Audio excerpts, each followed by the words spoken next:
രാജ്യത്തെ ആദ്യ പൊതു തെരഞ്ഞെടുപ്പിലെ വോട്ട് അഭ്യർത്ഥിച്ചുള്ള കത്ത് നിധി പോലെ സൂക്ഷിച്ചിരിക്കുകയാണ് കോഴിക്കോട് താമരശ്ശേരി സ്വദേശി വേലായുധൻ. വർഷങ്ങൾക്ക് മുൻപ് പിതാവിൽ നിന്ന് കിട്ടിയതാണ് വേലായുധന് ഈ കത്ത്. ഇന്ത്യൻ പാർലമെന്റിലേക്കും മദിരാശി നിയമസഭയിലേക്കുമാണ് കത്തിലൂടെ വോട്ട് അഭ്യർത്ഥിക്കുന്നത്.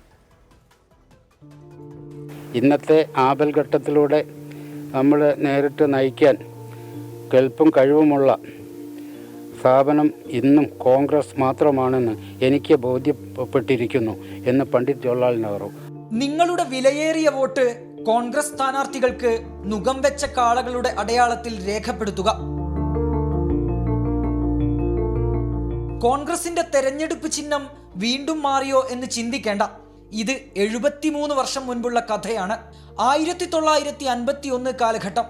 തൊട്ടടുത്ത വർഷം നടക്കുന്ന രാജ്യത്തെ പ്രഥമ പൊതു തെരഞ്ഞെടുപ്പിൽ വോട്ടഭ്യർത്ഥിച്ച് കോൺഗ്രസ് പുറത്തിറക്കിയ കത്തിലെ വാചകങ്ങളാണ് ആദ്യം പറഞ്ഞത്. പിതാവ് ഉണ്ണിപ്പെരവനിൽ നിന്ന് കിട്ടിയതാണ് വേലായുധന് ഈ കത്ത്.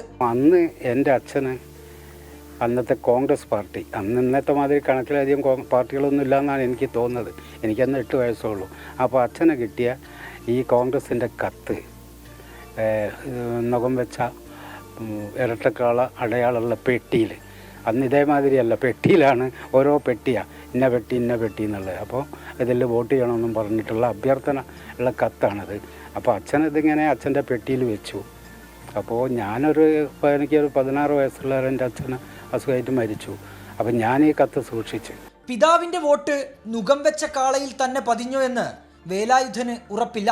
കെ മാധവമേനോൻ മദ്രാശി നിയമസഭ, അത് കോഴിപ്പുറത്ത് മാധവമേനോനാണ്. എൻ വെളിയൻ മദ്രാശി നിയമസഭ പട്ടികവർഗ PP ഉമ്മർ കോയ പാർലമെൻറ്റിലേക്ക്. ഇങ്ങനെയുള്ള 3 ആളെയും തെരഞ്ഞെടുപ്പിൻ്റെ നോട്ടീസാണിത്. പിന്നെ അച്ഛനാർക്കാ വോട്ട് ചെയ്തതെന്ന് എനിക്കറിയില്ല അക്കാലത്ത്. എന്തായാലും മിക്കവാറും ഇതൊക്കെ തന്നെ ആയിരിക്കും. ഇത്രയും വലിയൊരു പ്രചരണം അന്ന് കോൺഗ്രസിനല്ലാതെ വേറെ ആർക്കും ഇല്ല.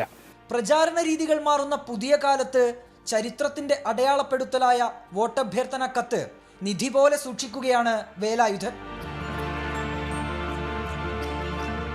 രാജേഷ് വെള്ളരിക്കുണ്ടിനൊപ്പം അഭിജിത്ത് മുഴക്കുന്ന്, 24 കോഴിക്കോട്.